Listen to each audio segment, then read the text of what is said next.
Қызым, арманыңды айтып өрле, я?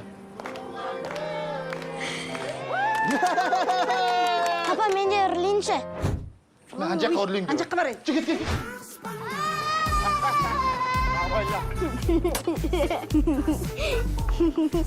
Мен сені мамаға айтып берем. Айтпаш мамаға, я? Фри пицца. Не жейсің, айтшы? Таяқ жейсің. Жабыл жоғынан. Әр жеңіс үшін, әр қорқынышты жеңген үшін 1000 теңге. Көмекшіңіз әдемі екен. Көмекшім емес, бастығым ғой. Давай, Ару, зажигай.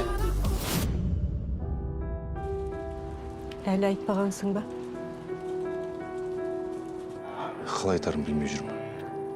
Өтірік айтып жүргеніме де өзім ұяламын. Бірақ енді өзі біліп қалса да, одан да қиын болады ғой. Берікжан, жағдайдың қиын екенін білем. Бірақ айтуың керек.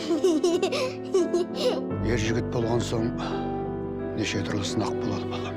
Егер айта алмайтын болсаң, бізге айтпадыңыз өзіміз. Бірдеңе қыл.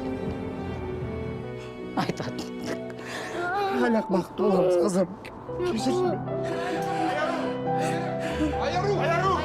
Ұйықтап жатқан балада не шаруаң бар, әкеш құлыным алсын. Папа, сен мықтысың ғой, ә? Сен шаршамайсың ғой, ә? Жоқ, қызым, шаршамай. Онда маған су әкеш.